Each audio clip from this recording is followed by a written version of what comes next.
people are increasingly aware that we're facing a period of financial crisis, that we're moving into a very dangerous time.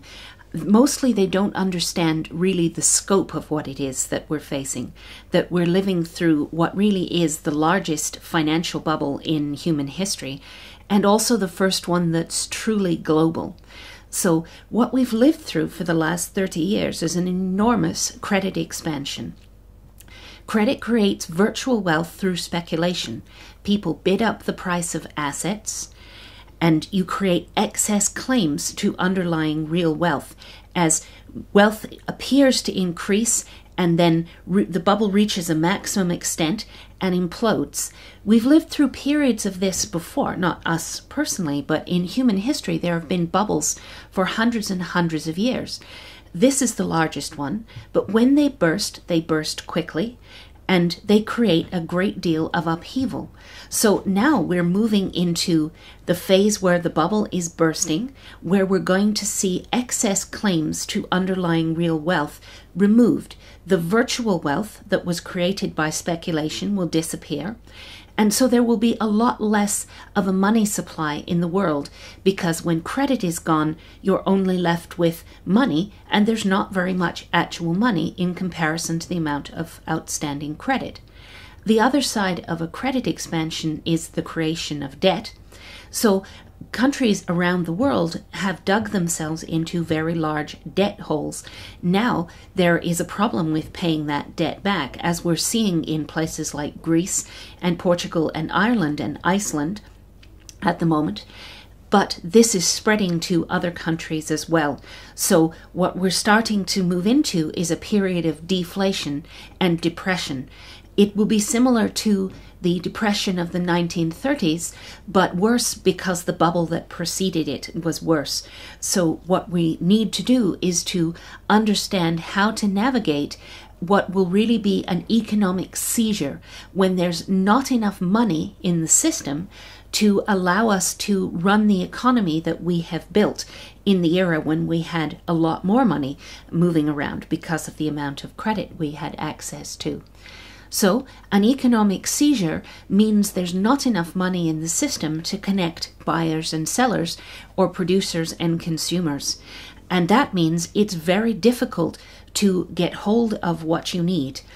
Too many people are carrying a lot of debt. The burden of debt will go up because interest rates go up, and people's ability to pay goes down as entitlements are cut, credit is tightened, and people's incomes dry up as unemployment goes up. This is what happens in a depression. So people have less purchasing power, the burden of debt goes up, people need to get out of debt if at all possible, they need to preserve capital as liquidity, that means they need to hold on to a certain amount of cash, and they need to try and get hold of some control over the essentials of their own existence if they can. If we can do that, then we can navigate an economic seizure, and it doesn't have to be as painful as it otherwise would be. But financial crises like this are going to be painful to some extent no matter what we do, and they do have a very large and far-reaching effect on society as a whole.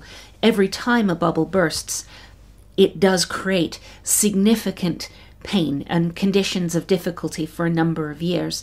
Because this is the largest one, I would expect at least the initial phase to be a depression lasting probably 10 years, quite possibly longer, but I think we're looking at the very least, a rerun of the depression of the 1930s.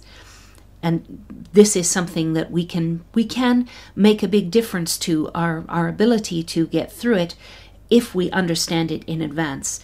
Previous people moving into a bubble implosion would not have had the advance warning that we are able to have, because we have access to so much more information about how things work and what we need to do in advance, and we are able to spread information to people, to ordinary people all over the world, in ways that no one would ever have been able to do in previous eras. So this really is the first bursting bubble that people will have had a chance to do something about in advance. So they're not just affected by events, but that they actually perhaps have some ability to control how those events affect their own lives. So this is what we do at the Automatic Earth. We try and prepare people for what's coming. We try to explain financial systems and bubbles. Bubbles are Ponzi schemes or pyramid schemes. We explain what that means. And then we try to give people the tools that they will need to be able to navigate a period of depression, a period of very hard times.